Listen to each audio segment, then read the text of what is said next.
Yeah, you just Can't fall in love with the tool. Wow, Pokesum trying to get in. thought we were gonna see. I thought he was gonna let it rip again. Another crouch hard punch. Almaz in position. Is it a stun? It doesn't matter. It's a round. Almaz stays alive in a badly needed round. You know, a crucial needed round. Yeah, he's fighting for his life. You know, so this is Nice neutral jump there on the side switch. It About is definitely, this is 70% definitely like stun. set point. This is still set point for Zaf, but Oh, no, he did not just do that. Zaffarino really challenging Almaz here.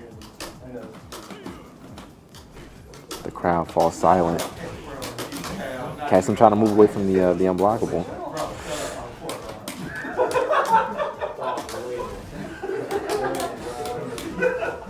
Oh, I thought he was going to go for a bigger punish, but nice throw.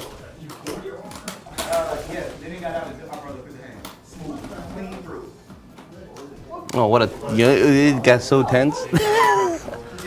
Oh, okay. Nice cross up pass with That the was block. interesting. The block cross up Tatsu brought him even closer and was able to sustain pressure. Almaz going Final out game. again. Wow.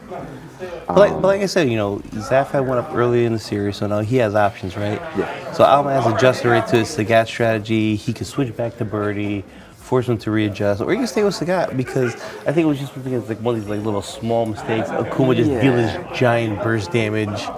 I don't think he should be so discouraged from playing Sagat. He's making great choices. You know what I mean? Almaz just did what he needed to do. You know, he got himself in position to win the round and won it. Definitely. And every time he's down, if he's at maybe like quarter screen and he's got Zaf in the corner, he's been taking those rounds from him. Oh, nice whiff punish by Almaz and a DP response by Zaffarino. He doesn't care.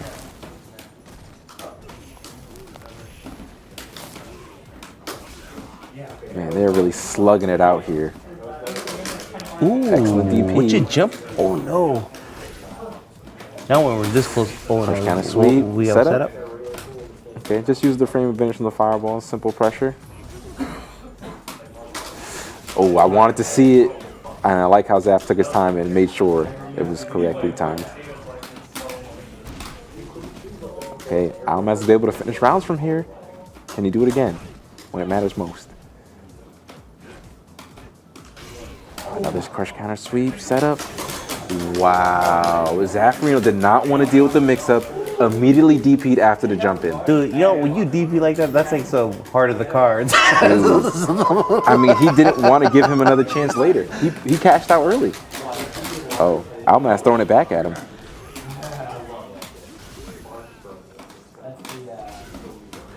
Fucking rolling sevens on that uppercut, okay? Clackety, clackety, clack. How far are we from Mohegan? We're taking Zaf. But right now he just hit snake eyes. Okay, Almaz is when he's been doing best. Nice card DP, not for much damage, but it gets us back away from the corner. He can't let him cash out on any of this gray life. He's got so much. Wow, Zaffarino still protecting that gray life, and that's gonna be the round. You know, Oh, and this man. reminds me as to why I personally do not play DP characters, because I'm in love with it. You know what? It's a gift and a curse. Excellent DP there from Zaffarino in the final round of this match. Oh, that's third crush kind of sweep. Ooh. Didn't believe the crosser was going to hit. Oh, well spaced EX Tiger knee. Good neutral jump. Activates. Why not?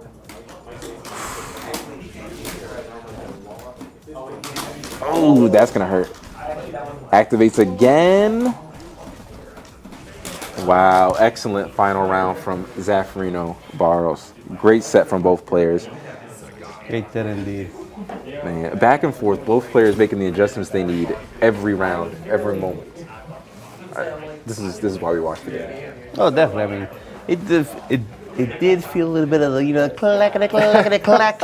I mean, sometimes you gotta roll the dice, you know. And it's my philosophy is sometimes it's better to put all your chips in earlier than later. Oh, definitely. I mean, and with that victory, Almaz now finds so outside of the tournament.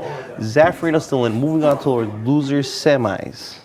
In the winners side, we have Burkish and Tanachi sitting there and waiting their winners finals. Oh, man. When we It's gonna be come, very yeah, definitely. And then we're gonna take a little break in a moment, and we're gonna have Hoji versus Alex Smith. That's gonna come up. The remnants of Connecticut take it, The angel battle of Alex Smith versus the best in Connecticut. I don't know. Tanachi's the one in winners finals. I would say Tanachi is the best in Connecticut. That is true. That is true. So- I said one of the. But Tanachi, yeah, he came out of nowhere. He showed up at one local, and I'm hearing about this nasty bison from Connecticut. definitely. And I finally see this guy play, and I'm like, wow, this guy is the real deal. So definitely. So we're gonna take a quick break, and when we come back, we're gonna have this losers quarterfinals match, and then you guys are gonna get to see a little bit more of Tanachi as he's gonna play his winners finals match. So stay tuned. We will be back shortly.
She was asleep, snoring on one, counting the sheep, running dreams of me and her.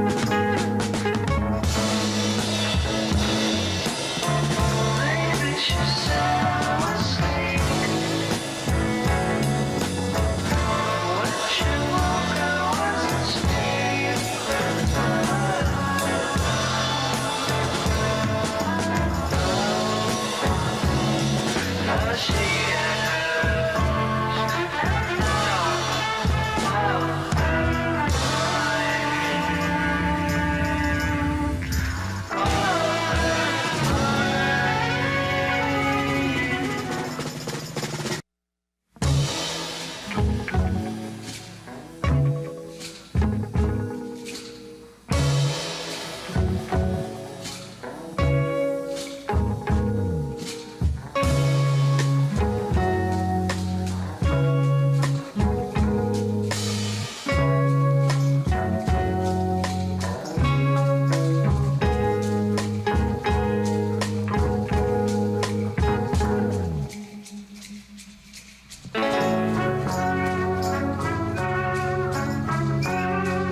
Welcome back to CT Mass Battle 2019. Just before the break, you guys would have seen the first half of our losers quarters finals in Zaffarino versus Almaz. Zaf took that 3-2. Jumping back into it, we're going to get the other half of our losers quarters in Hoji versus Alex Smith. I'm Brad Muse. With me is Jamal, aka Free J. Thank you, thank you. And this is going to be a very exciting match. The age-old battle, decade-old battle of Alex Smith waging war on Connecticut. Let's see if Hoji can hold it down. The war on Connecticut, which began with Nemesis 82 with the LCQ and has made his way through the likes of Groovy Mango. Stealing a spot. Okay, both So, players. Yeah, looking sitting here ready. at V-Trigger Select, Alex is once again playing the jury. He hasn't pulled out his Karen at all today. Now, staying confident in his jury, he's very experienced with the character, history of the character, and understanding. And I feel like she works very well with his playstyle as well. And Hoji sticking with Cody. Should be an interesting match. I don't think I've seen this matchup before in the game. Yeah, it's certainly, well, I think it's two underrepresented characters. Absolutely. Okay, game one. Yeah. V-Trigger 2 from Hoji. He's been using it very well, but in his last match against Snatchy, he was V-reversing a lot, trying to stay away from pressure. So let's see if we can get some more activations from him and get those rock mix-ups going. Yeah, I think it's gonna speak to whether or not Alex plays in such a way that forces the V-reversals out of Hoji, rather. Falling on the fireball, the Zonk juggle, and just like that, right in the corner. Oh, nice on. Yeah, moving back with the Zonk. I had said it to you before the stream started, but I expect that we're going to see a really mid-range focused game out of these two. Oh, wow, using the V-skill for movement. I like it though. Both players refusing to give up control or pressure to the other. Nice V reversal there. There's the beginning of one, right? Back to back. Not one to let Alex get started. Oh, the intensity of Hoji hitting the buttons, he's right in my ear. You can tell he's hungry for it. Going in behind the fireball. The V-skill just to switch sides, no putting punishment Hoji either back in side. the corner.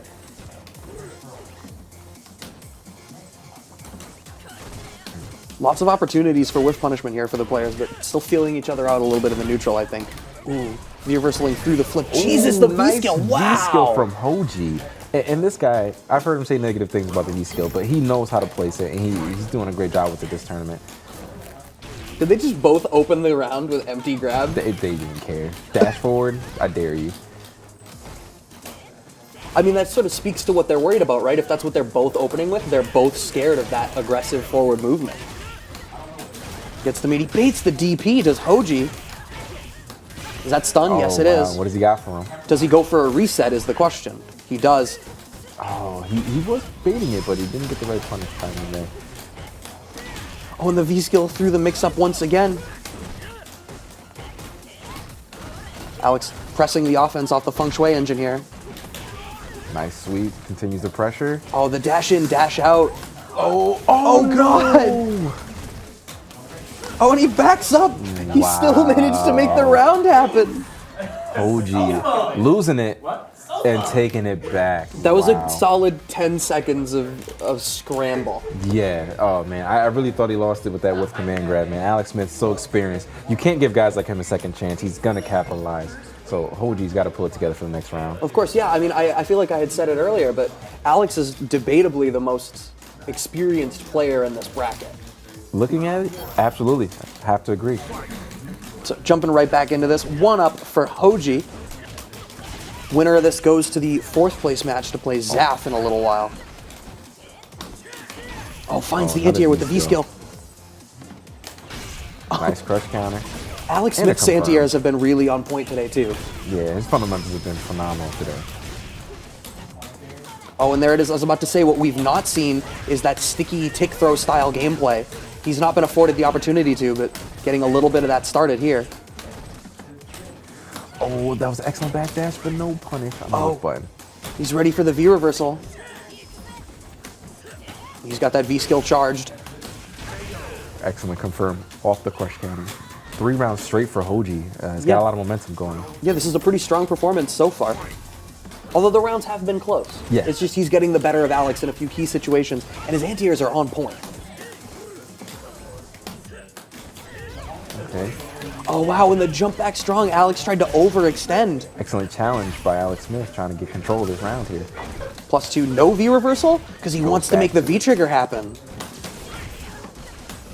Oh, and he V reversal through. So Alex went for the flip kick because he wanted to make V trigger happen, and Hoji V reversal to prevent it. And then once again, I cannot believe he V-skill from that far out. What a because he read. was waiting for the flip for V trigger activation. That was like 2 EX zonks that Alex didn't V reversal. Yep. So you can tell he's playing for V trigger actively. Absolutely, great call there. He was ready, and Hoji was ready as well. A quick 2 games back to character select. That's 4 rounds straight. He's asking. I mean, this guy's an That's online like, you warrior. knew? He's well traveled. No, he knew. I did know. Yeah. I saw your meter. I was like, oh, for sure. All right, we've confirmed that they knew.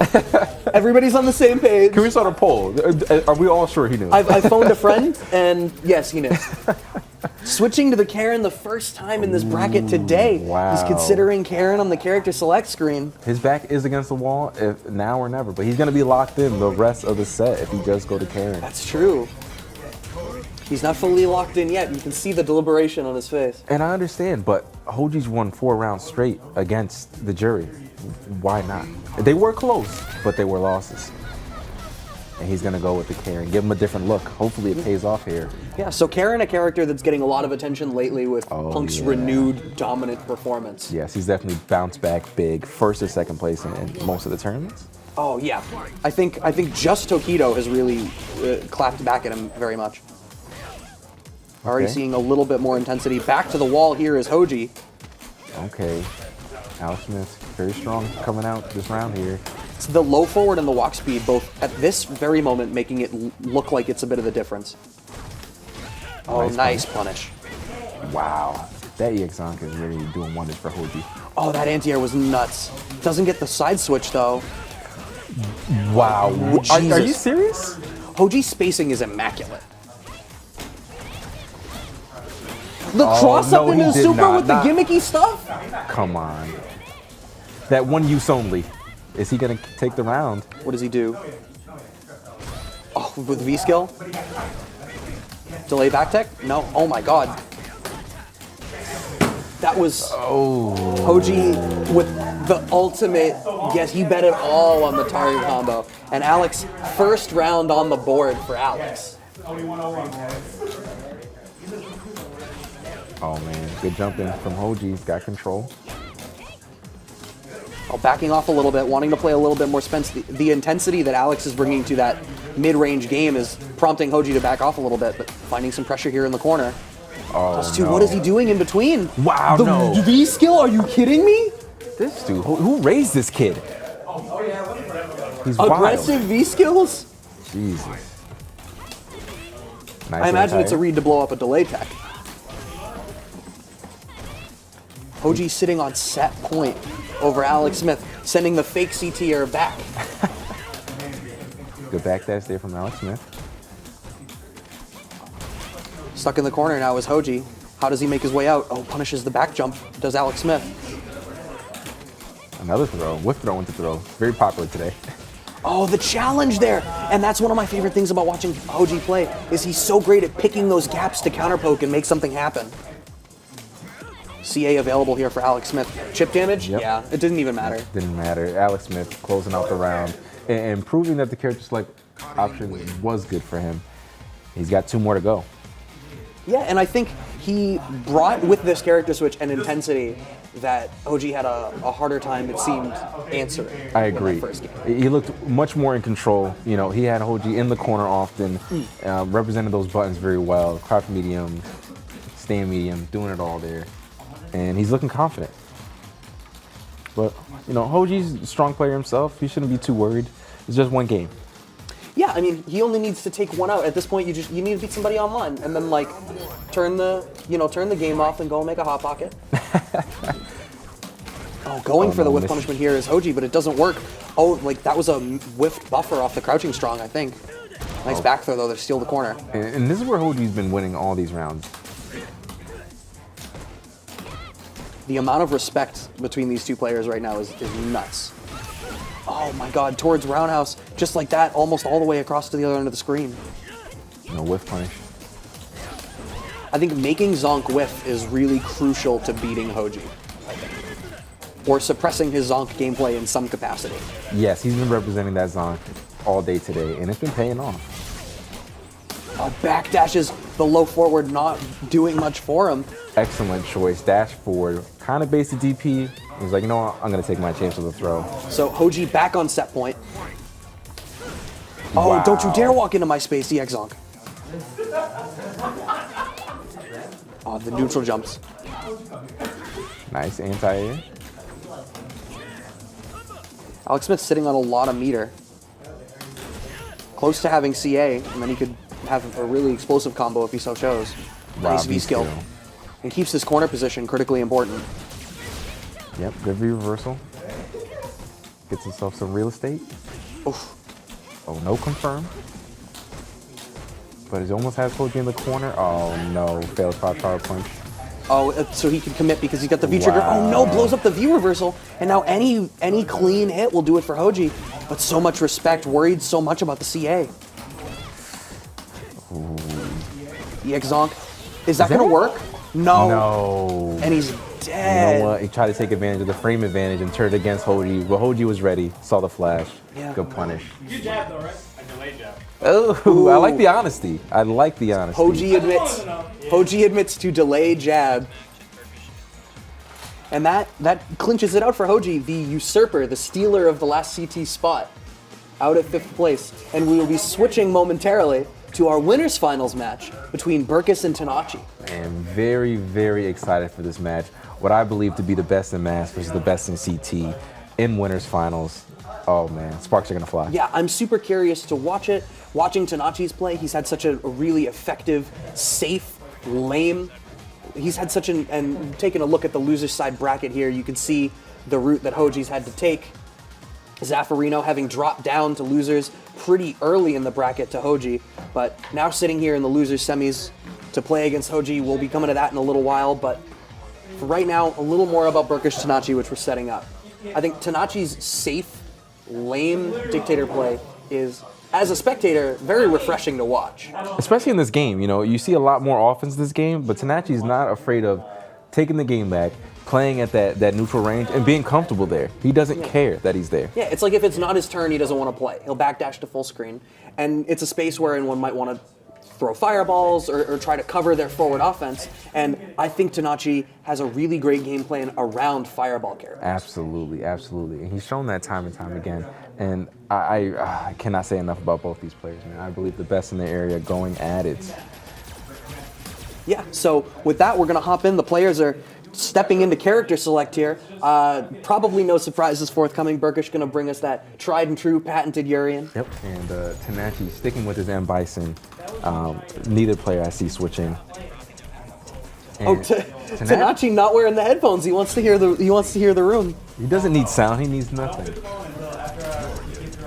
Oh, he doesn't Okay, put him on okay. until after all the character stuff. He says, I thought maybe he wanted to hear more of Hoji's fantastic punchlines. Yeah.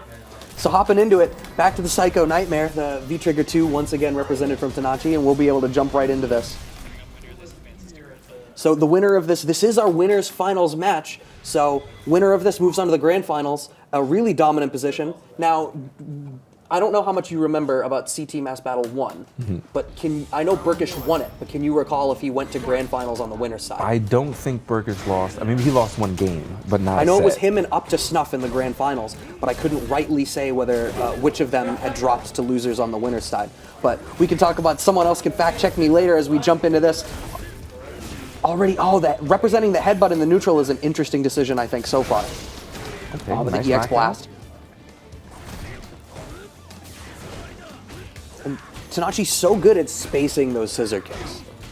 Yeah, he keeps himself at the perfect range and to respond, to stay safe, and to retain control.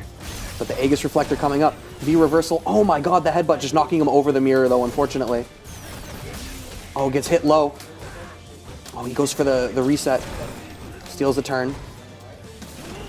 Oh, and Nice, just like that gets side himself switch. out. I don't rightly understand how it happens, but I feel like after Burkish dashes 2 times, his crouching strong becomes unblockable. Because I never see anybody block it. The EX Blast, though! Okay. How dare you hit forward strong? I'm not walking into your space. Why would I need to? I'll sit right here. And that's where Tanachi's the most comfortable, man, and it shows in his gameplay. Nice whiff punish whiff. there. And it's just, look at the gray life. Look at the chip. He's hit him once. Thought he was gonna backdash. It's gonna cost him. Gets the jump in. Goes for the shimmy. Tanachi doesn't care about the shimmy. He's just backdashing. He's not even gonna play that game. Cashes out on the gray light there. Now I want to see how Burkish makes the adjustment when that happens, though. What does he go for a low forward? There's not a whole lot to do there. It's not special cancelable outs without V-trigger. Nice backdash, gets himself out. Just the turn. Ah, crouching short. Okay, that's not a bad option to represent. Puts him in a range for standing strong to work. Man, Burger's really being relentless. He pushed him to the corner with his pressure, not a confirm. And you see Tanachi really representing jump jab as his go-to anti-air. Okay. No punish. Jesus, the Wow, first game okay. going to Tanachi. Man, excellent play there. And he stayed where he was comfortable and cashed out there. Yeah. But Burkish was unwavering and didn't really let Tanachi's success in the neutral deter him from playing his game. You know, still remain confident, still press forward. Yeah, and I mean, keeping Burkish out is the most important thing. He's V-reversaling in all the spots that he needs to. If he's got the life advantage, he doesn't need to rely on V-trigger, and given that he's blocking so effectively, all that chip damage is giving him the V-gauge anyway. Yeah, I think the crowd should pay attention to the life lead here because both players use their lead very well. And I think both players, I talked about this, independent of this, about Burkish, I think both players are very good at V-gauge management. Absolutely. You see, Burkish playing a little slower, it seems here. The sweep. I think that was to try to blow up one of those backdashes. Steals the turn. There's the V reversal. Good tech by Tenachi. The jump jab, though. Not a lot of damage, but gets him out of the pressure. Reset. I think he needs to find. He's not really biting in many of these resets. A lot of situations where Burkish would otherwise get a lot of damage, he's not getting any here. Tenachi's defense is really solid. What, the Good whip jump punish? back. No, he did not. Is that gonna work? Oh my god. No, he did not. Did he block that? Oh, but it beats the mirror, but it doesn't matter. He dies anyway. That was. I respect it. I respect it. I thought I smelled something too with Burkish. It's like, nah, I'm chilling out, man. Too experienced for that. I was so busy thinking about the Aegis mix-up that I didn't look and see that he had CA. No, very rare to see. The neutral jumps. Finds the back throw. I think he's going to need to represent throw as an option more. Oh, the EX headbutt. I think representing throw is it, and that's already, we're seeing a little bit of the fruits of that labor already.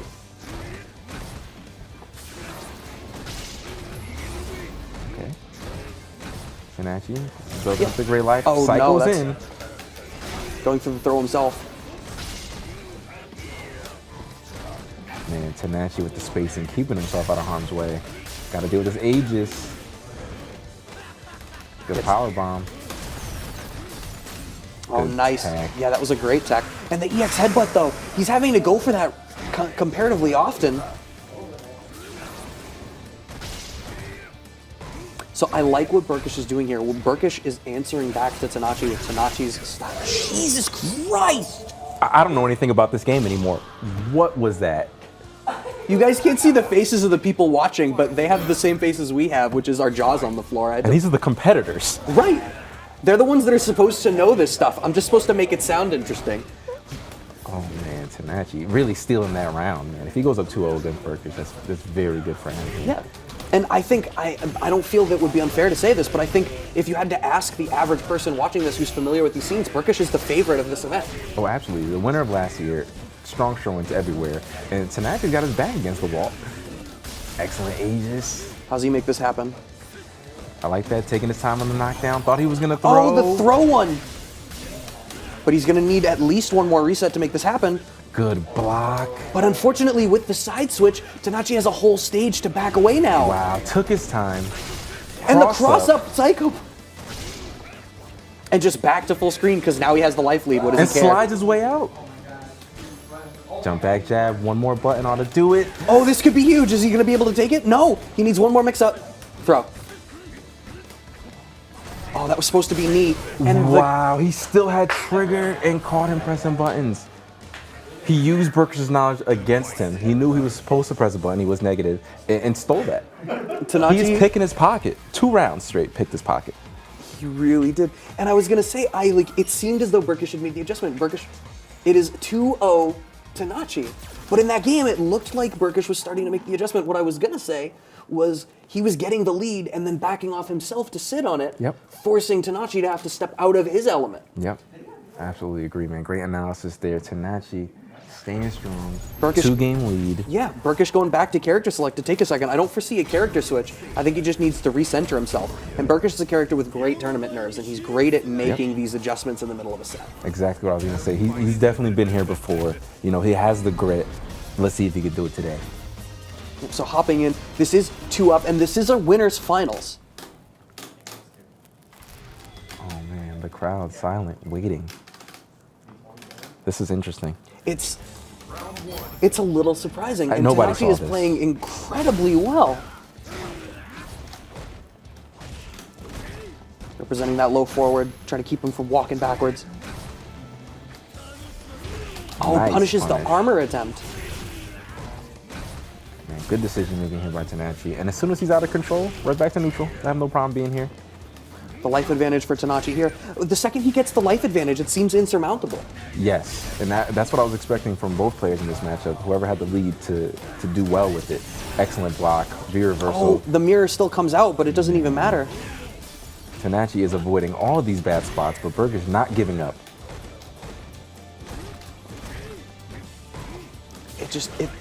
It's been the story for everybody. What do? You bait the throw.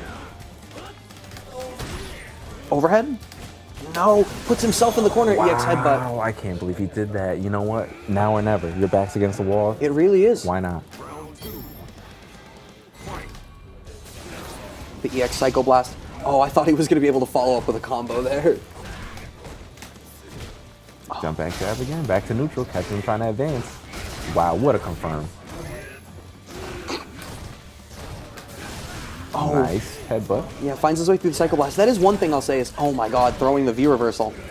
And that's one of the things I mean about recognizing the V gauge management is to always be aware of when V reversal is coming and then to force it out of your opponent as an active means of limiting their toolkit. That's plus for him. Oh, he gets the combo here. Activation. Oh, and he's respecting the V reversal, and that setup blows up the V reversal for him. Oh, he had a chance to punish. This is a rough spot to be in. He needs for this to happen to get on the board. That was such a hard read. Activates. And just dash up slide. What? And he can represent it because he can cancel into Psycho Crusher. And he was ready to do so. Didn't even have to. Carl Burke is trying to move there. And I feel like the answer might be like you need to recognize that it's coming. And I mean, answering through the Psycho Blast is certainly one thing.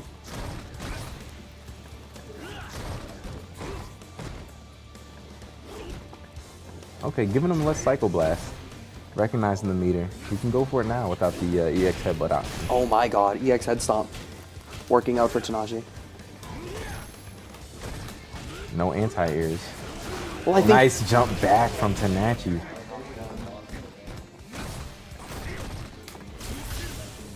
representing that fireball, putting a little more range. Oh my god, he made it happen. Plus frames, respects him. The Wow, cross up, is that he going to do it? actually That went is for it. 3-0's Burkish. Wow. Tanachi 3-0's returning champion Burkish. Sitting pretty in winner side of grand finals. Well deserved. Excellent play. I Wow. think it might be fair to say rip a lot of people's fantasy brackets. Oh, agreed. Agreed, man. But Advances to the grand finals on the Connecticut side. I don't know. Wow. So to blow up somebody else, Walter went on Twitter and expressed that he did not have a lot of faith in the Connecticut participants tonight to take it over Boston. you know, in Walter's defense, Connecticut has been traveling. I mean, he's been traveling a lot, doing his esports thing, and Tanachi has been blowing it up, man. He's been doing very well locally. NLBC second place. Yeah, well, you know a what I first mean? place finish at NLBC 159. Oh, I did not even catch that. Yeah. Excellent for him. Yeah, so that's a great performance, throwing Burkish into the loser's side of the bracket, where he will have to, in order to get the run back against Tanachi, he will be playing the winner of our next match, Hoji versus Zaffarino. Man, this is going to be another great battle of CT versus Massachusetts. This is a run back. This Hoji is the one who sent Zaf to losers man, first the, round. The potential for double jeopardy. Can Zaffarino redeem himself today? He's capable, but Hoji's not going to be an easy opponent. Now, he's been playing a little bit more Sagat. He played Birdie the whole set against Hoji, and it was very close, but ultimately didn't end up working out. He's been representing Sagat a little bit more now that he's dropped into the loser's bracket, and I wonder whether he might represent that here in this match. You know what? When it comes to having two characters against somebody who's a specialist, sometimes it's good to give them your alternate first, and you can fall on your sword afterwards. But I mean, he's lost earlier.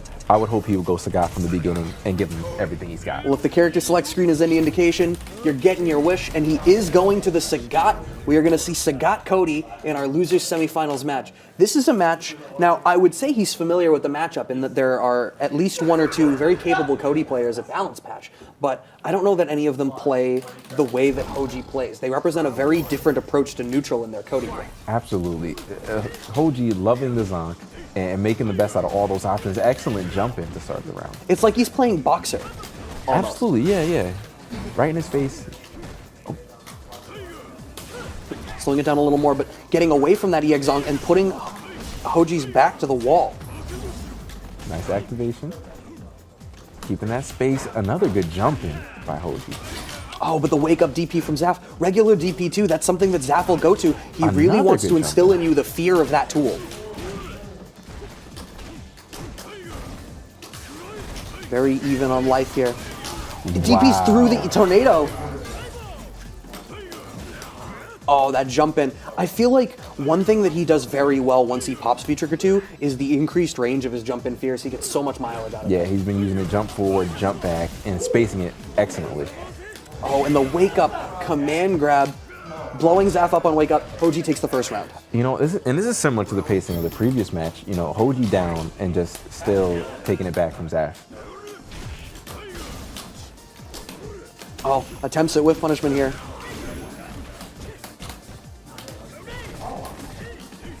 Pressuring him in the corner is going in with that EX Zonk though, and the EX DP now. That's 2 DPs working done for Zaf. Challenging. And just backdashes when he spaces the Zonks so well that he gets to backdash after very risk-free. Oh, misspaced. Yeah, a little bit too far away there, unfortunately. EX Tiger to trade with the EX Tornado. Oh, just shy of guard break there. Nice duck. DP, yep, you know he's going to represent that. Zaf's DP's so solid. In fact, in the Almaz game, we saw at the end of it, he basically won off of Angry Scar installing his DPs and just winning off of the extra damage from it. Yeah, and you can't give it to Zaf. He's proven that he has the reactions, and he's been getting them, I would say, at least 85% of the time. Catches the backdash there because it's too close, but a little bit of overcommitment. So Hoji was already backdashing, and so it caught him out of the air, and he flip tech. That's how it blew up for Zaf. Walking forward menacingly, pressuring Zaf. But Zaf doing a good job boxing his way out of the corner here. The nice jump in. He's done such a good job of forcing Hoji to switch to a fireball game. Oh my god. Oh my god. What a read. He was able to buffer the DP out of the V-Trigger screen freeze. Okay. Another DP. You cannot, you have to play the ground game.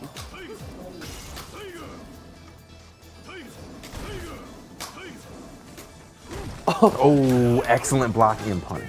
But, so that was super interesting because he threw so many high tiger shots that in that moment he was conditioning Hoji to duck. Exactly. And then after 3 or 4 high tigers to go for the overhead, a very interesting decision. Yeah, Hoji was ready for that, but Zaf with a great response. I'm glad he picks a guy early on, man. This is the set we want to see, and I think this is a better opportunity for Zaffarino already. Yeah, and if he's able to take a second game, you know, Birdie is the type of character that can get a game. Oh yeah, he can definitely steal a game, especially with somebody of Zaffarino's skill level. And I think having that as his backup character is so interesting because Sagat is such a neutral-focused, fundamentals-focused character, and then to have your other character be somebody that can have such a wide potential swing behind it. It's 2 completely different flavors, and it's really hard to make that adjustment in a set. What a Another good DP. Oh, but the nice crouching fears from Hoji gets the jump in. The EX Tiger shot, he was ready for it. Whiff punish? Those are nice. V-Trigger's still a factor here, and he batting it back at him, batting 1,000. Man, Hoji's so aware in that situation. There was no room. Oh, but once again, a round start grab there from Hoji. We saw that a minute ago in the Alex Smith match, too. He pushes him out. Good crush counter there by Zaffarino. Hoji picking a very different range here now to try to operate out of. Oh, with the wake up V skill. He's been so active with that V skill all day today. Oh, gets caught low after the V-Trigger activation. Zaf getting a fair amount of damage for that, and it installs that Angry Scar. Wow. He's got a bar on deck. That's so No, much you damage. can't give it to And him. installing the Angry Scar again. This is the type of position where I love to watch Zaf play. That he knows he's back. He knows they need to make something else happen. He installs the Angry Scar and says, come to me. Yep. And he's just one more button. Catch Hoji advancing anything. He'll take it. +2. I guess he jab. thought it was going to backdash, and it cost him. It's not a bad read, but I don't know that Zaf has really represented that after EX Zonk. No, and he's been representing the DP more than anything on defense. Oh, what a whiff punish, but just too far away. That feels bad. First time we've seen that today. The autocorrect DP? So deep. Even Hoji with a, slightly cock in his face to the side at that one. Another one by Zaf. Has he missed a DP once? He has not. That's peak Zaf. That's Zaf point out. Zaf, I like it.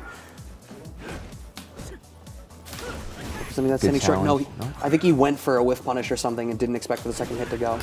And I like Zaffarino's awareness there, not DPing on the empty jump. I think the standing strong reset there was to threaten a back throw to side switch. Hoji doesn't bite. Wow, jump over light throw, not enough. Good discipline by Hoji, not biting on the. This could be huge. Thought that was gonna be enough. But I'm no watching resources. I'm watching for the overhead so intently that I'm sure Zaf is just gonna walk up crouching short to make this happen. Oh no! That could have been bad.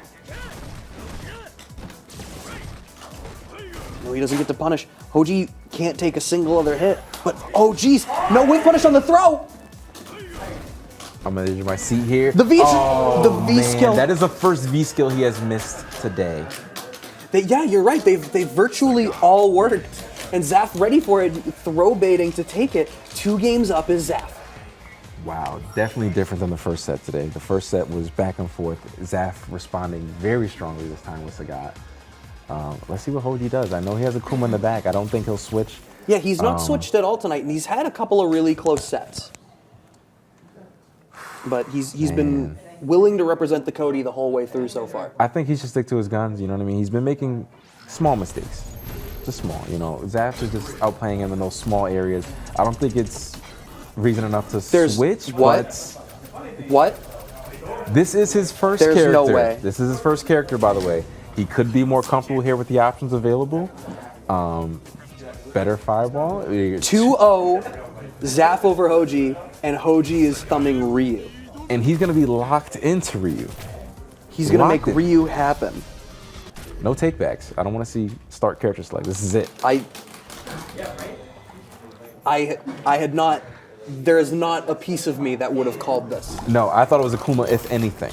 But we shall see the age-old battle of Sagat and Bringing Ryu. it all the way back to Street Fighter 1. Nice crush counter. Oh, good Punishes the punish. donkey kick. Now, what do you think is informing the Ryu pick? What do you think Ryu's going to bring to the table that Cody isn't doing for him? I'm not sure. I was not ready for this pick. Maybe it's the DP, a legit DP, and not. Oh, no! Okay, that could have been worse. Activate. And no He blocked anti-airs? it? A legit DP is only as effective as it is when you use it. No, another good chance to use a DP with a jump out of the corner. Oh, waiting exactly long enough to challenge with that low forward. Wow. Zaf on set point. And Zaf definitely challenging his knowledge of Ryu by pressuring in ways he was not pressuring Cody. Yeah. I truthfully don't even know what to make of it. Oh, good wow. punish. And a sweet punish isn't even good enough. I'm going to care a DP punish you. How dare you pick Ryu on me and lose your semis?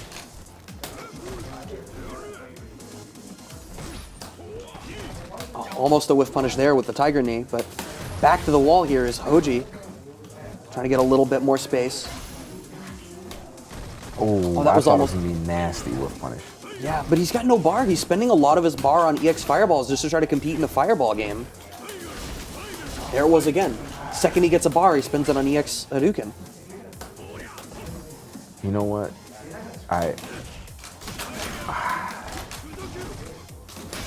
Oh, any hit will do it. He just needs to make literally anything happen. And then, Experience play right there. Good pressure by Zaffarino. Walk up throw. Taking his time. so Hoji takes fourth, getting booed by the room for the Ryu pick. Yeah, I don't know. To me, it seemed like he was playing Ryu similar to he was playing Cody, and I feel like he had a better grasp of Cody. I wish he would have Yeah, stayed. absolutely. But sometimes, Yeah, take those chances. We've seen a couple of character switches tonight that went nicely. That was not one of them. And with Zaf taking it, it sets up Burkish versus Zaf as a losers finals match. To play against Connecticut. Yeah, so that's what we're going to get to watch after we come back from break. It looks like they're trying to get set up to play, but I think we're being told that we are going to take a break. And then when we come back, we'll be able to give you guys the losers finals and the grand finals with Tanachi waiting to play the winner of Burkish Zaf. Yeah, definitely stay tuned, guys. It's going to be a great grand final set. I mean, losers finals. Yeah, losers finals. Yeah, so we will be right back.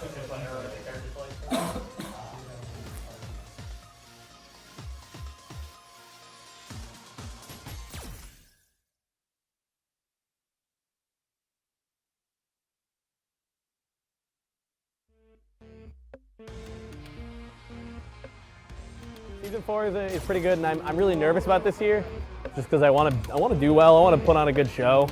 After doing pretty well at Frosty Faustings, I feel this is going to be my season to actually make like an impact and show, hey, Groovy Mango here, I can hit Stand Fierce as well. I feel like with Connecticut, we are closer in skill, but I feel Mass is more skillful overall, if that makes any sense. It was cool to see this area get like an esports style event, even though that was like we hadn't had like a big fighting game one in a little while. I think Connecticut's really strong. We've been underestimated for a long time, and this is now our time to show it. With the publicity we're going to try to get we're getting for this, I think we can really make this a big event that really shows that New England in general is strong. That we have a lot of players to be feared, and yeah, Burkish won NEC, and everyone already says he's the best in New England, sure, but I want the world to see that New England's not just Burkish and then some other guys. I think this event's going to be amazing. I'm really excited to see how it turns out. I really hope we get a lot of viewership this year. I'm going to do my best to promote it in the week leading up to it, so next week. And I'm actually just super happy that I got the chance to participate in it. Like I said, I was jealous last year, but I understood why I wasn't in it, and now I'm super, super happy to be a part of it, and I can't wait to really help put New England on the map in general.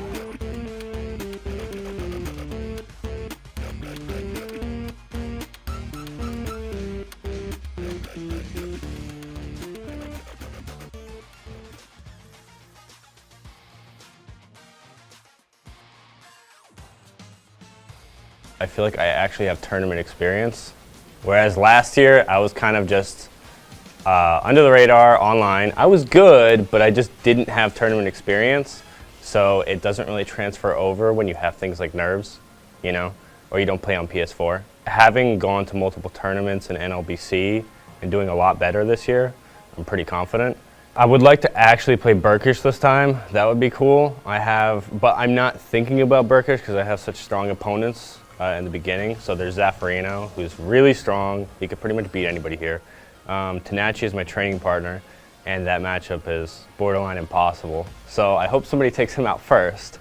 How do you feel about CT Mass Battle of Pulse? I really like it. I like the idea because it gives, without NLBC, it's like that exposure isn't exactly there, right? So I think it's another venue for exposure, and it kind of gives everybody a different spotlight. And I really like the format, the 8-man exhibition, and I wish things like this would happen more.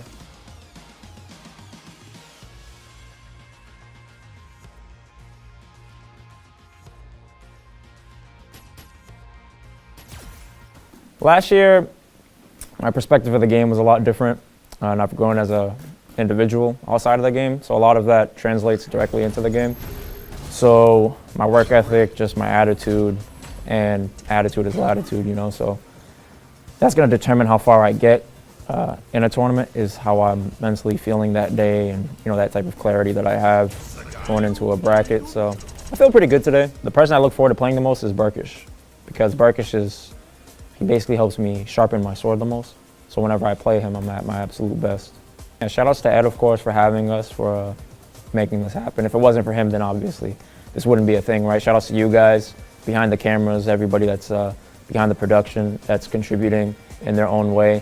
Shout outs to the players, of course, that are coming together and making this happen, taking time out of their day to come and compete in Hartford, Connecticut.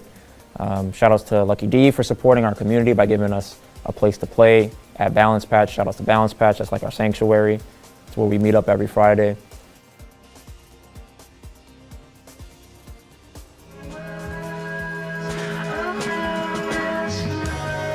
Back and forth. If this continue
All right, and we're back we're gonna go straight to the losers finals here of the CT Mass Battle 2019.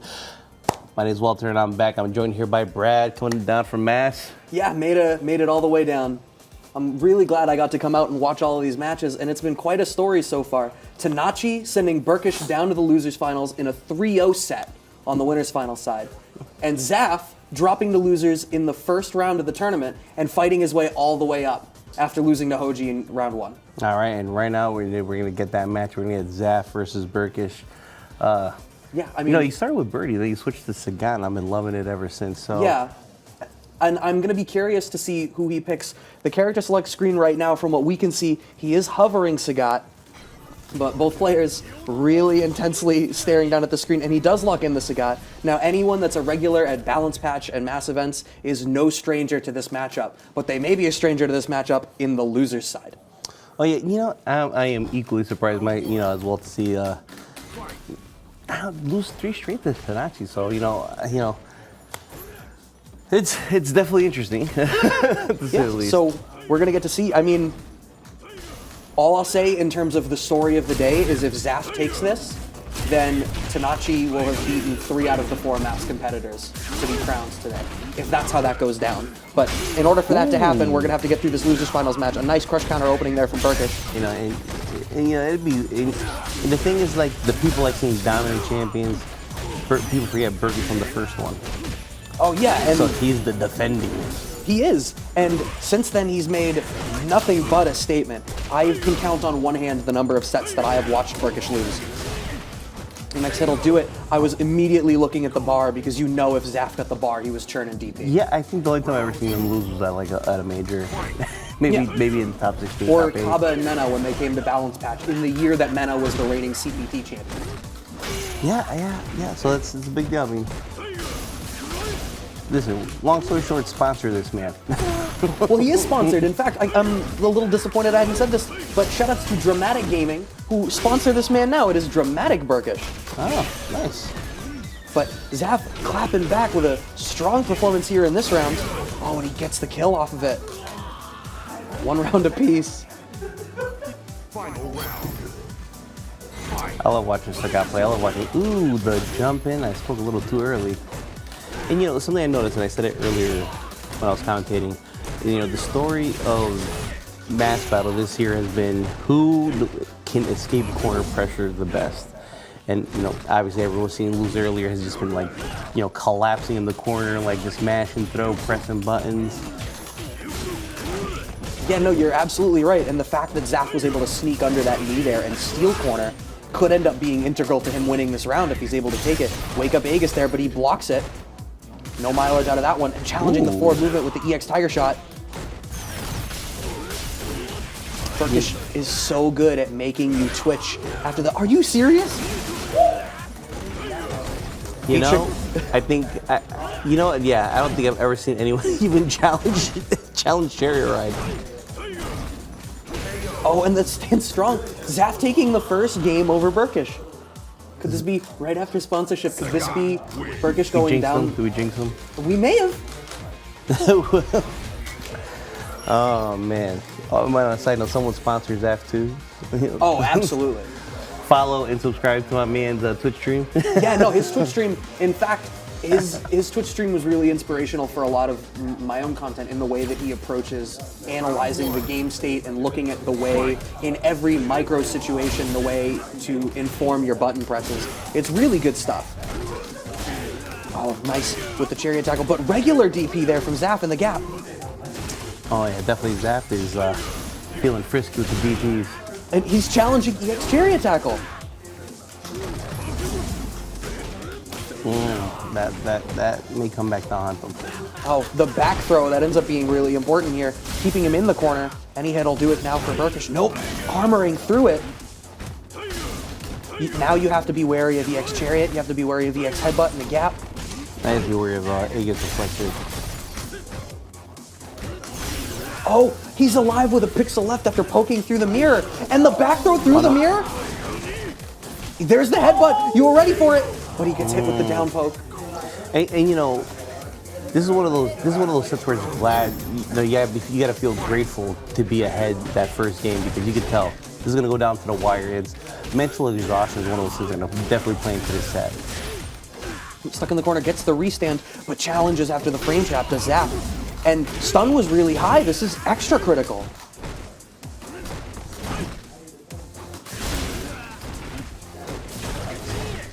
Zap, Burkish spending all the meter on that chariot tackle. The chariot tackle on block still pushes you so close to the corner. And like you said, the corner's been the story of the day. Ooh, nice little conversion there from Zap. Moving forward, oh, you even saw during the V-Trigger screen freeze, you saw that Zap had hit a button. One game up.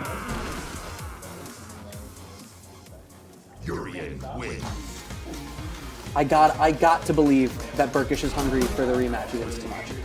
Oh, I mean, I would be too. He's like, hey, I'm the champion. Why am I a loser? I don't get 3-0'd in winners final as the returning champion.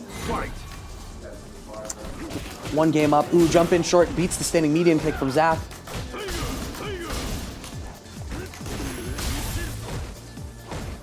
One thing that Burkish could do is Zap is finding a lot of mileage out of finding good spots to challenge. Ooh.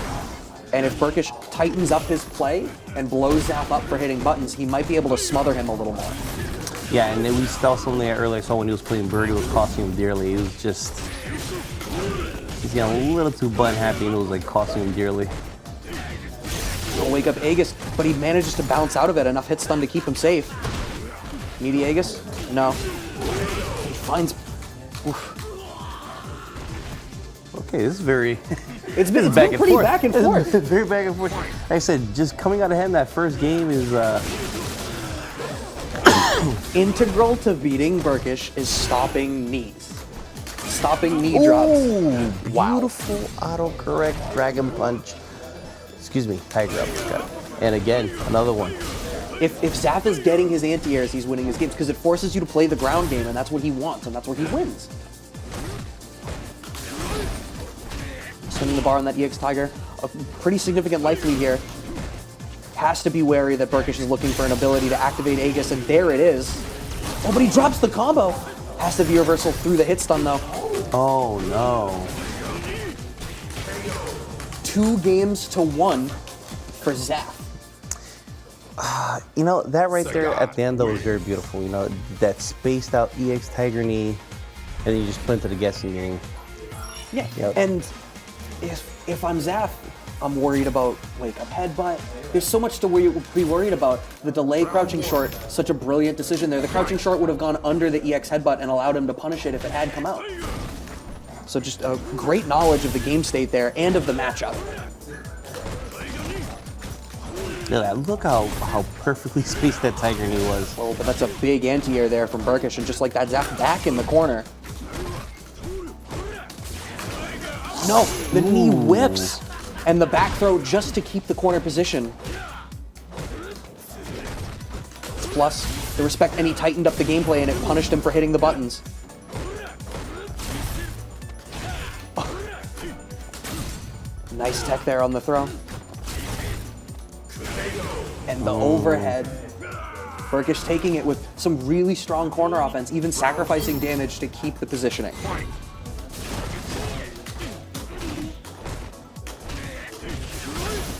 Zaf finding a nice counter hit of his own, though. Oh, the trades.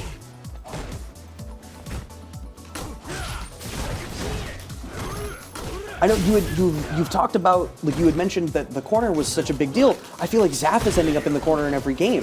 The overhead for the stun. I think that's game tied to a piece now. And yeah, and definitely, the corner's been a big part of this whole tournament today.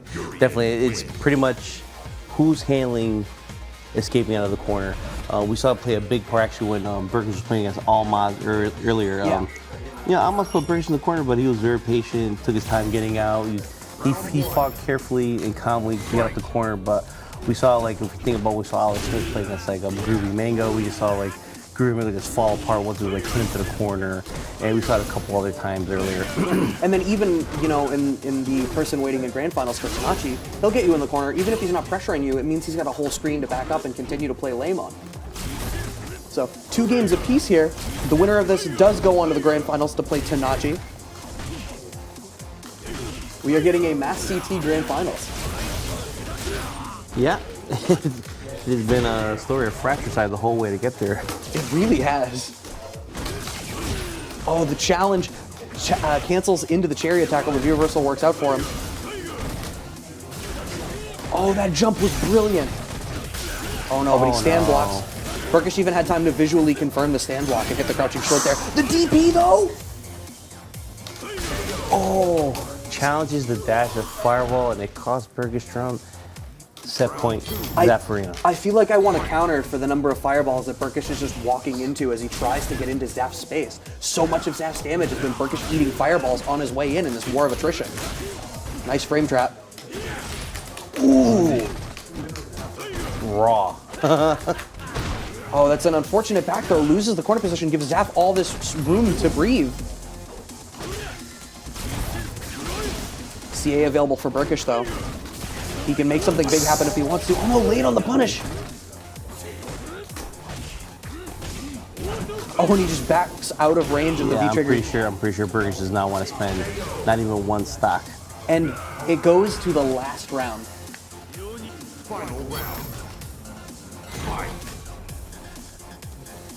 So much patience from both of these players. Burkish walk and block like he's like you would see against any other Fireball character. Yeah, because every time we see, ooh. Jesus. But a healthy life lead here for Burkish. But that's unfortunate. Whiffs on the knee. Oh, just out of range. 2 whiffs on the knee? That's so much damage. Just like that, the life is even. Like a Vegas, and he threw the Aegis, and it's stun mounting for Burkish.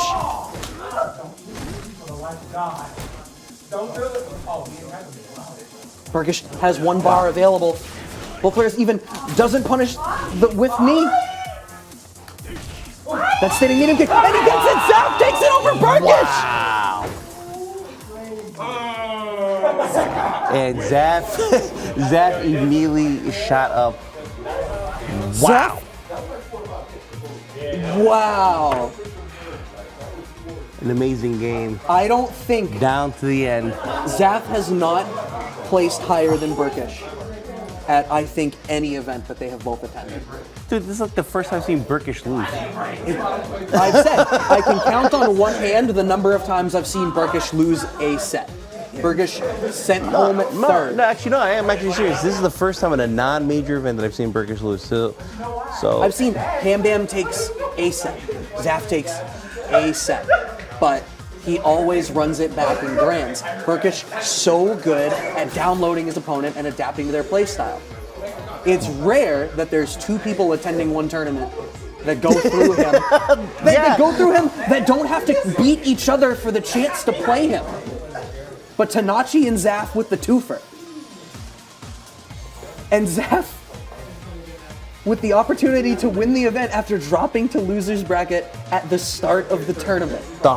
he took the hardest path. He did, losing to Hoji, beating Hoji in the run back to make it to the losers finals to beat his demon Burkish.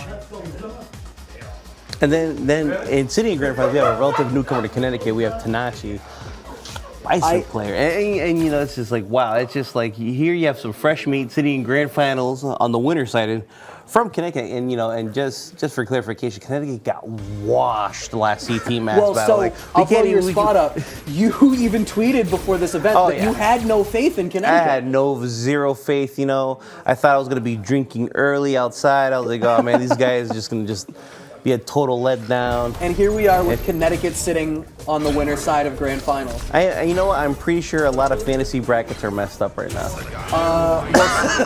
Funnily, 3 of the 4 top 4 were in my fantasy bracket, but I, like everyone else, Did he have thought- Tanachi? Did he have Tanachi all the way up? Not all the way up, but I believed it was going to be a mass Grand Finals. You know what? I don't blame you with that one. Don't. Really? Yes. Bruh, nothing. Put your headset on, stay in Put the your game. headset on and play the game. Let's go, Zaph. You're going to come at me. I'll take off my unbiased goggles for 1 second. You They're know, going back on. You know, like I said, I already had some Black and Mild set aside, a gallon of Hennessy. I thought I was gonna drink my sorrows away. We can still do that. Only if But you now win. they're going to be Black and Mild's victory. And now they're gonna be. I think If Tanachi can keep it over if Zaf. Tanachi wins, it's gonna be drinking Henny in victory, not wallowing in defeat. I'm pretty regal though. I want to start, right? So, sitting in character select, we do see Zaf sitting on his Sagat pick. And I've said a couple of times in going back over and looking at Tanachi's play, I think the way that Tanachi plays is very difficult if your play style is a zoning focused play style. Because Tanachi is playing on getting a lead and then sitting full screen. And if you're playing a more defensive zoning game, you can't get in and do anything about it. In fact, he's got the ability to charge more V-trigger with his V-skill when you throw the fireballs. He's got EX head stomp to go around your fireballs. You need to come at him. But Yeah, if he's gonna answer the scissor kicks with fireballs, that's a strong start. well, right now the problem is that Tanachi's down, so he's the one that needs to move forward. But look at this, Tanachi's been hit once, he's lost 20% life, and he's already got V-trigger. And I am willing to bet money that he'll get V-trigger So another that time this round. challenge the cycle ball with Tiger uppercut.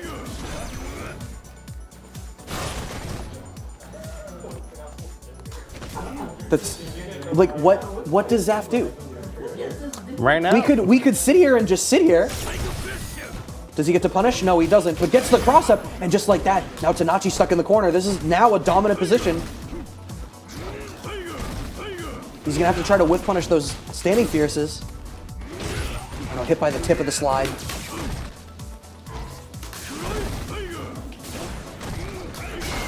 Oh, he went for the.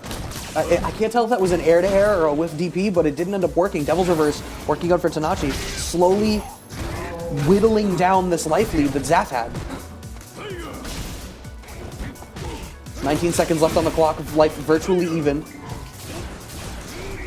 Oh my god, that could have been so sick, but he switches sides and puts Tanachi's back to the corner. oh no, that could have been costly with.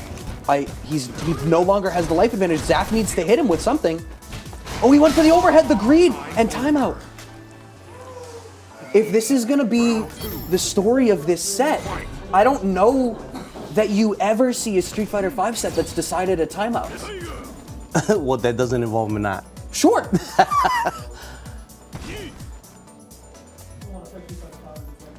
Oh my god, are we witnessing the end game? Oh, nice. Walks under and gets the back throw, keeping Tanachi as close to the corner as he can manage it. And that's big damage.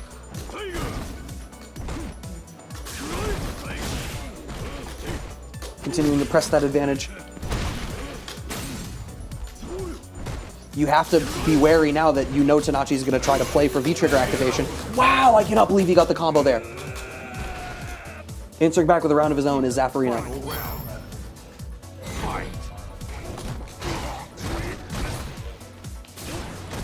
You know what? I'm gonna call that at a certain point Zaf is gonna DP through Fierce Punch into Heavy Blast. Oh yeah. He's gonna I mean, he do it. already did it earlier. Challenge a medium punch into medium blast. We're gonna start to see him churning DP at the end of every block string.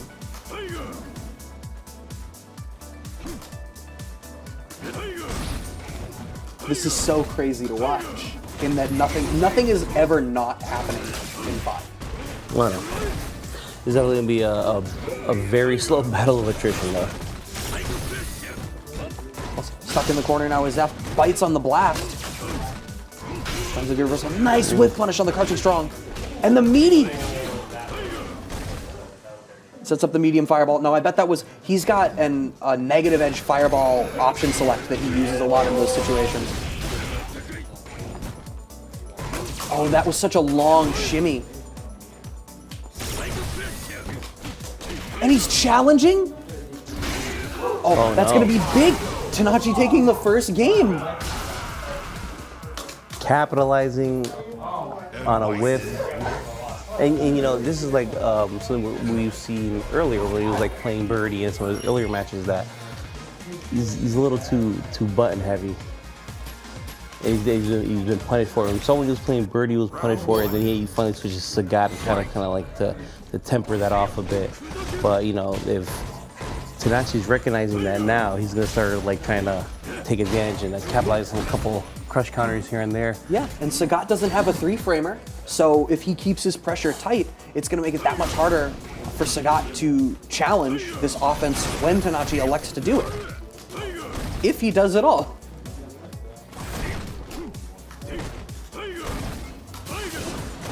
And there it is. I had alluded to EX Head Stomp as an option on reaction to fireballs. It seems so hard as a zoning character to beat Bison in the way that Tanachi is playing him. Oh, what a whiff punish! And that Tiger Knee may have even been plus. And the V reversal there to keep the screen position, but still blown up with the slide. Oh, That's so much. Does he get to Psycho Crusher? No, he doesn't Psycho Crusher. He wants a clean hit for the stun. Stun no longer a factor, though. Slide into Psycho Crusher frame trap. Tanachi is...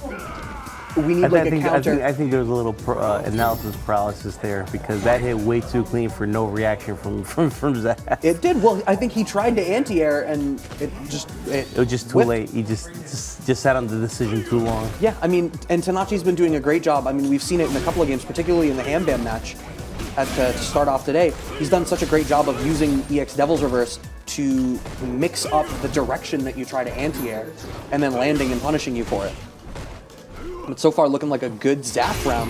No, lands on the slide. He's trying to make the adjustment to play around the slide because he knows V-trigger activation is what Tanachi's playing for, but he's not able to do it. Going for an air-to-air to try to blow up the Devil's Reverse, but Tanachi just wants to get out of it. But I mean, he's got the life advantage, but you have to be wary of the V-skill. Psycho Crusher for blowing up. He just beat Burkish, and yet he's still dealing with Cherry Attack. And the whip punish, Zaf answering back with a round of his own.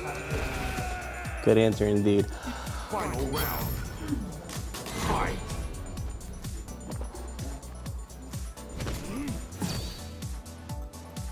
Waiting for him to like charge Angry Scar again or something. No, the jump back jab, you can't get into my airspace. You know, I'm surprised we have not seen one slide punish to the high Tiger shot. Yeah, actually. Well, I don't know that Zaf has done particularly many high Tiger shots. And, I mean, if Tanachi seems perfectly content to just use the V-skill and chuck the fireball off the V-skill and generate the V-gauge. He's getting V-trigger in every match, no matter how much life he has.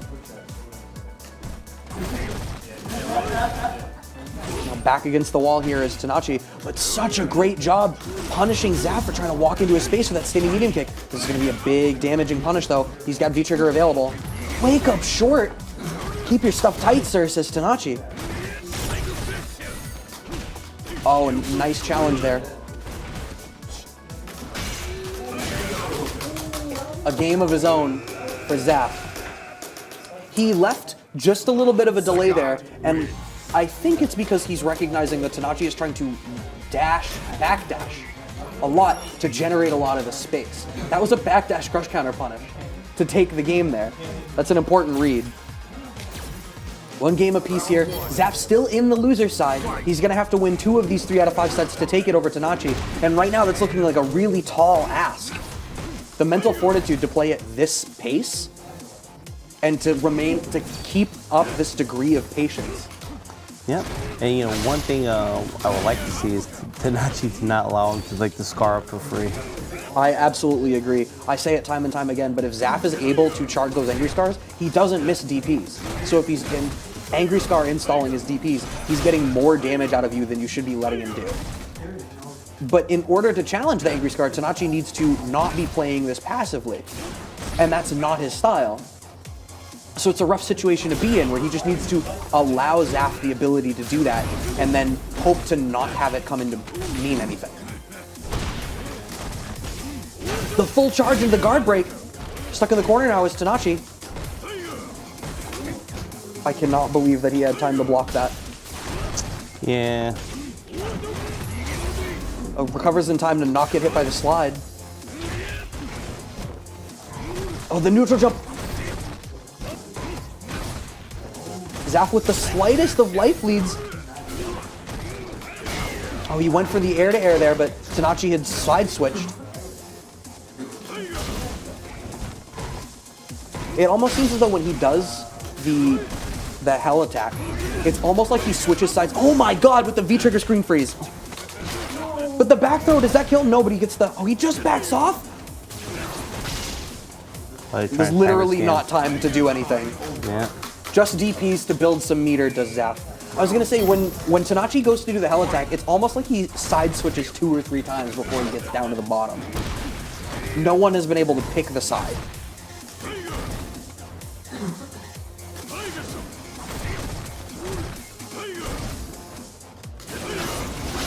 Oh, the Psycho Blast trading with the Tiger Shot.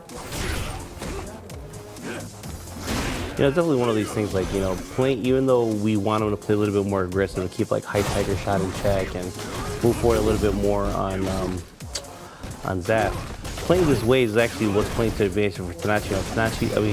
Zaf's already had to come out of losers playing extra matches, and now he has to beat him in 2 sets of this. Yeah, it's just draining on you, especially when you come from such a high, like, it's coming off of the high, like, beating Burkish, and now he's just, like, dragging the pace down so slow. And I wonder if he loses this one, if he bets it on Bird. Yeah. I truthfully don't know. The Angry Star install in place. Tanachi sitting on the life lead here. 30 seconds left on the clock to put Tanachi up 2-1. Blocks the slide. V-Trigger still available for Tanachi here. It's moving forward with the scissor kick. That's going to be big damage. And now at this point, I don't think Zaf literally has the damage to make this happen inside of the 15 seconds that he had. 2-1, Tanachi up. Bison win. One more game and Tanachi wins CT Mass Battle 2019 over returning favorite Burkish without losing a set. In fact, looking at the bracket, 3-2 over Hambam, 3-1 over Hoji, All and right, let me not 3-0 get ahead of over myself. Burkish. You know, I'm already popping bottles over here. We're getting out the victory cigar. Well, it's looking dominant, and granted, it's a 2-1. It's not as though it's not a shutout, but it just looks so hard. And I don't know, and I feel like I've said it every time Tanachi has sat down on this stage, but I don't know what you do. What would be the birdie pick right now that he's looking at? Well, it very well could be. The command grab could make Tanachi have to guess twice in some of these mix-up situations. But that being said, Tanachi's already favoring backdash. Backdash is the go-to option to beat a command grab. So, on the one hand, maybe it changes up the mix-up. Maybe it lets you do something else. But on the other hand, I feel like the way he's playing is exactly the way you play against a grappler anyway. It's gonna be a long moment of pause here. Yeah, well, there's a lot to consider here. Yeah, about $500. Well, yeah, that too. That's. I'm just speaking to the Cammy. I've not seen like Zaf play Cammy in the better part, like since Sagat came out. I like this pick. I do like the pick because I think what you need to do is you need to maul Tanachi. You can't give him room to breathe. He needs to be smothered. That's the start.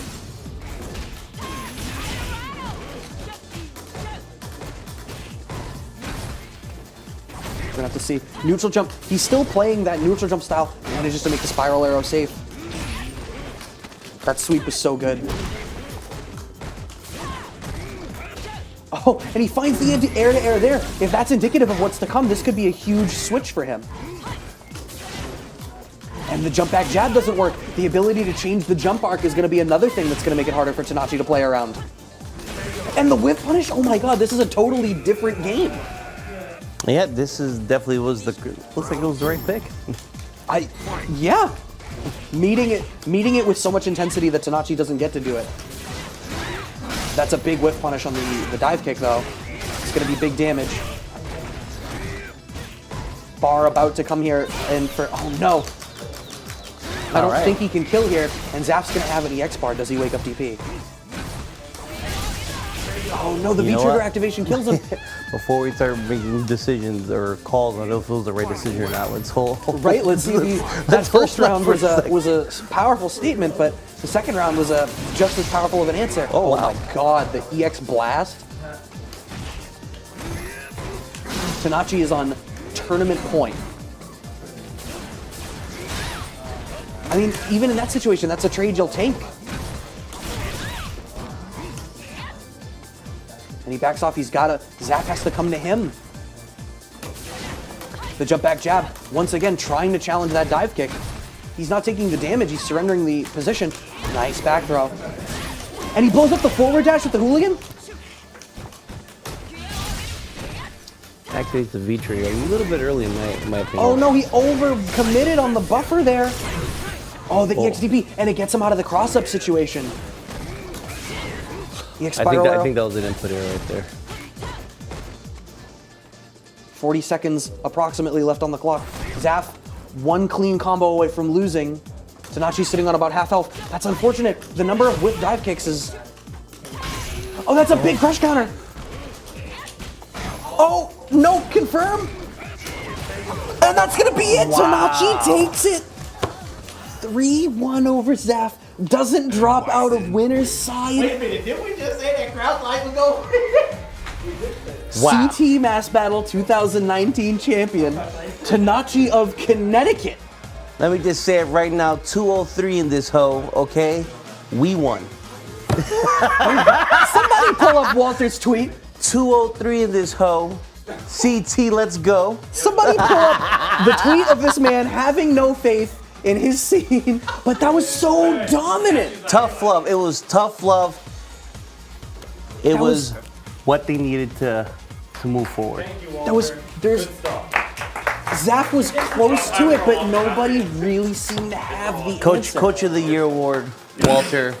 Tough love. But right now we're gonna have Tanachi come on stage. Brad's gonna give him a quick interview.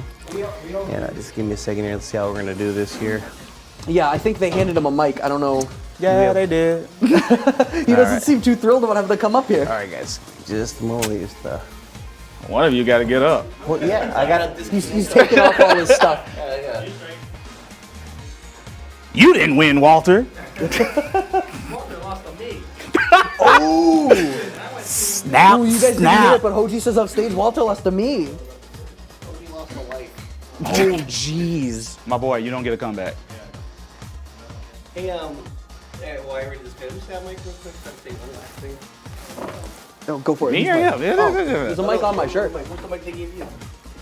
Right on his here. shirt. It's on my shirt. All right. Yeah, we're not doing that. That's gonna be awkward real fast.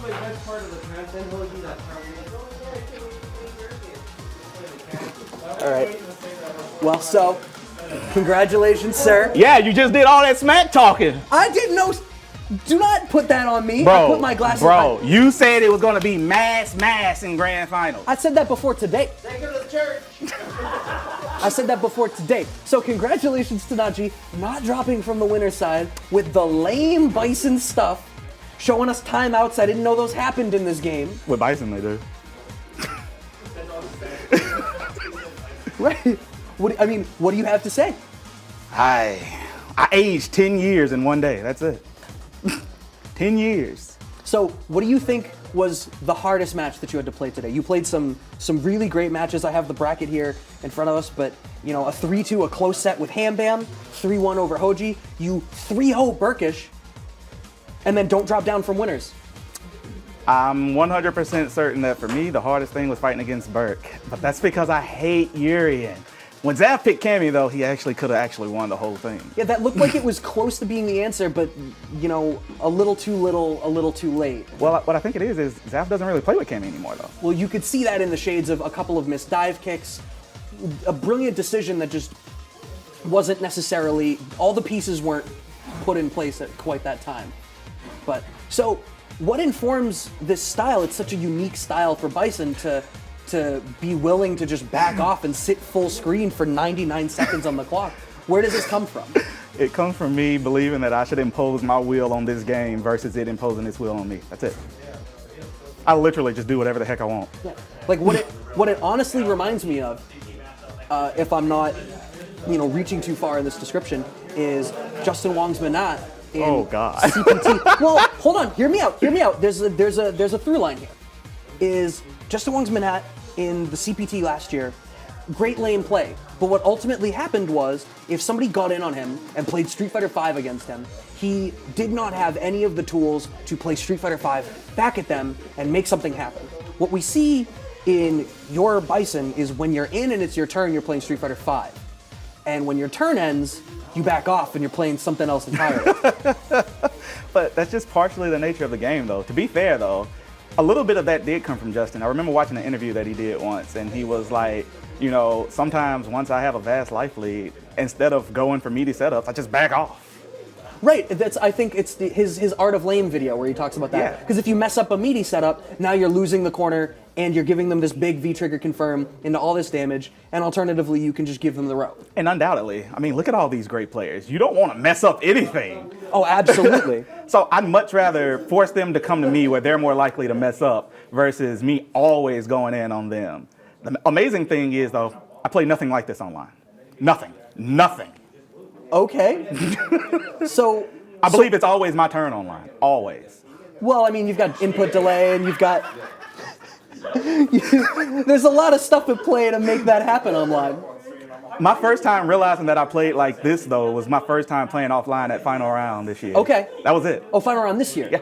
Okay, so this is a comparatively new approach then. Yeah, I'm just now starting to compete in person and offline for Street Fighter V. So what you're saying is, this is just the beginning. It's either the beginning or the end. Okay, well, we'll have to see. Well, assuming it's not the end, where can we watch you next? I'm going to Combo Breaker and I'm going to DTN, and I am now going to be a regular at NLBC. Just Okay, yeah, because you know. I did a lot of research on all you guys before coming in here, and I saw a lot of your NLBC footage. You won an LBC 159. I won the moral victory. Art still won the actual one. I thought, Nope. But we're not going to speak about that. okay, all right. Well, I think with that, I think they're gonna do the trophy presentation, and we're gonna wrap up for. Oh, I can get to do it. So, sir, congratulations for winning CT Mass Battle 2019. We did it. We did it for Bison. That's what we did it for. You did it for CT. I did it for Bison. And you did it for I did it for Tanashi. Bison because Walter was a jerk. Okay, and with that, if you want to sign off, if you want to give any shout outs. Only shout out I got is to all the people that helped me get good at this game offline, and to my wife for supporting me being here while she stayed home to do God knows what. Yo, shout outs to wives. All right, well, congratulations, sir. It was great talking to you. And I think that we're going to be signing off. This has been CT Mass Battle 2019. Thank you guys all for tuning in, and we'll catch you next time.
Season 4 is pretty good, and I'm really nervous about this year, just because I want to do well. I want to put on a good show. After doing pretty well at Frosty Faustings, I feel this is going to be my season to actually make like an impact and show, hey, Groovy Mango here, I can hit Stand Fierce as well. I feel like with Connecticut, we are closer in skill, but I feel Mass is more skillful overall, if that makes any sense. It was cool to see this area get like an esports style event, even though that was like we hadn't had like a big fighting game one in a little while. I think Connecticut's really strong. We've been underestimated for a long time, and this is now our time to show it. With the publicity we're going to try to get we're getting for this, I think we can really make this a big event that really shows that New England in general is strong.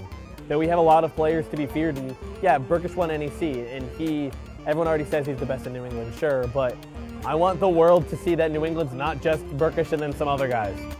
I think this event's going to be amazing. I'm really excited to see how it turns out. I really hope we get a lot of viewership this year. I'm going to do my best to promote it in the week leading up to it, so next week.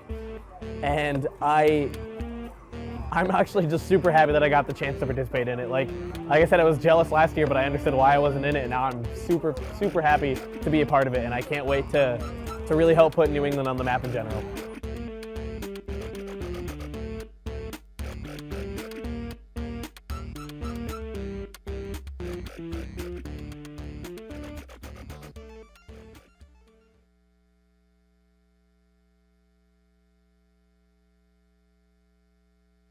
My name is Daniel Liang. My gamer tag is Hambam, and I got my gamer tag inspiration from one of my good friends, Rambam, who is a Marvel 3 player. So shout outs to Ram Bam and all the fan bams out there. I watched last year's CT Mass Battle and it was crazy. Production was awesome. I think it's great because you have some of the best players from both regions in Mass and in CT being together, and we don't play each other often, so this event it's really good to bring us together and to basically compete and play against one another. I'm not really scared of anyone particularly, but I'm not really familiar with Tenachi or Hoji, so I guess I'm going to be looking out for those two. Shout outs to the New England FGC, and shout outs to Ed for hosting this event, and just shout outs to everybody who's watching.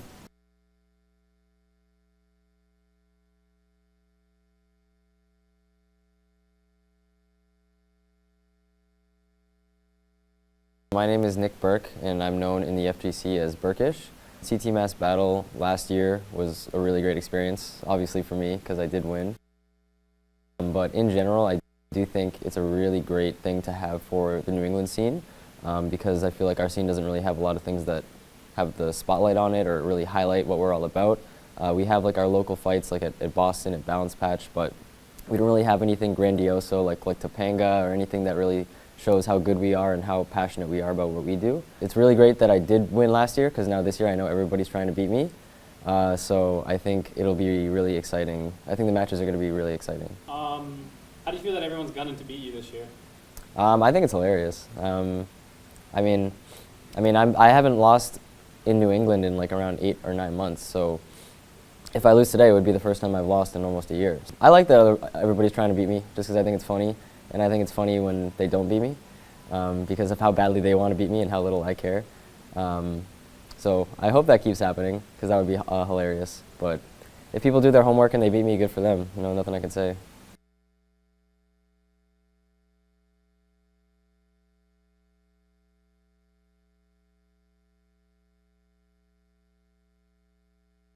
Last year, my perspective of the game was a lot different, and I've grown as a individual outside of the game, so a lot of that translates directly into the game.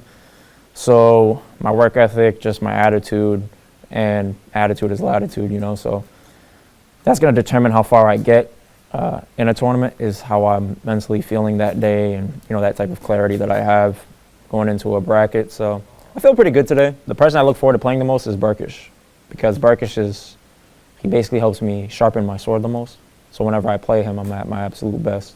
And shout outs to Ed, of course, for having us, for making this happen. If it wasn't for him, then obviously this wouldn't be a thing, right? Shout outs to you guys, behind the cameras, everybody that's behind the production, that's contributing in their own way. Shout outs to the players, of course, that are coming together and making this happen, taking time out of their day to come and compete in Hartford, Connecticut. Shout outs to Lucky D for supporting our community by giving us a place to play at Balance Patch. Shout outs to Balance Patch, that's like our sanctuary. It's where we meet up every Friday.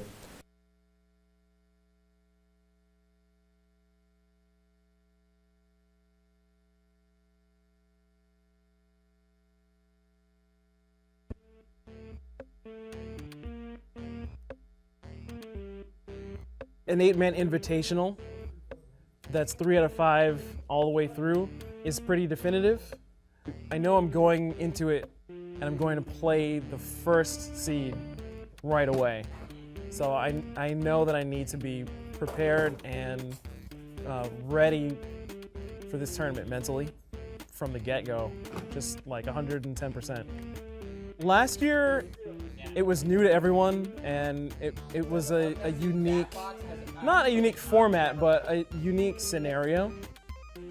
So we weren't too sure what to expect, and there was this anticipation knowing, you know, this group of players will have to play each other. It just showcases everyone's talent in a really cool way. You also delve into the personalities of the players.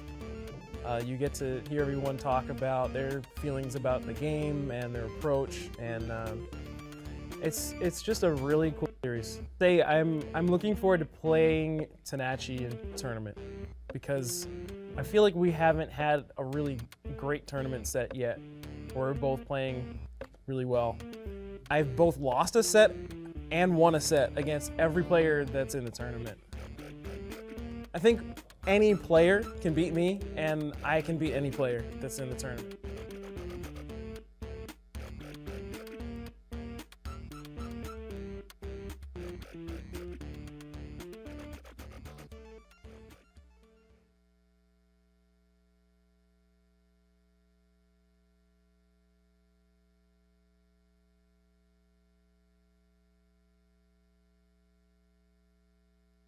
In Mississippi, there's no such thing as FGC outside of Smash, which doesn't count. For the most part, I've always been a fighting game enthusiast, starting way back at MK2, my favorite being MK3. Street Fighter was one of those things that I just played growing up with my brothers all the time, and so it just stuck with me. I played Street Fighter 4 throughout the entirety of my college career. I did some online stuff, but for the most part, I didn't play it competitively, only because of school and the lack of a scene back home. Burkish right now would probably be the one that I'm the most concerned about, just because, for one, he's playing Urien, and once Urien throws out an Aegis, it's a wrap. But not only that, he has some very solid fundamentals, and I'm just like, I'm interested in seeing whether or not I have an answer for it or not, in all honesty. I've played Alex Smith a lot lately. I was fortunate enough to take him down at CT GamerCon, but then we ran some casuals at April Annihilation where he unfortunately beat me.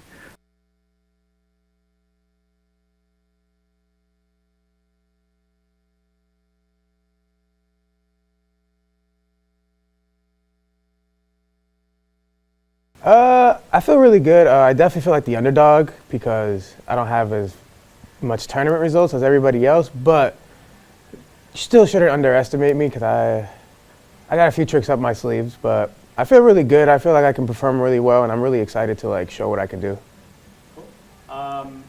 Who is someone you're looking to run into in tournament? Who do you really want to play? Tournament is most likely Burkish, mostly because right now he's beating me like every single time we've played, and I have something to prove. I want to shout out my crew, the North Shore crew. Unfortunately, they don't play anymore because they don't enjoy this game, but they will forever be my crew, and when I come out to anywhere, I represent the North Shore. Don't get akumed, stay free, and good luck.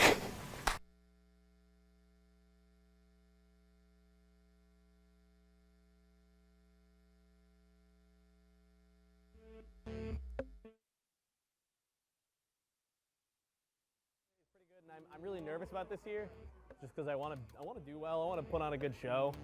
After doing pretty well at Frosty Faustings, I feel this is going to be my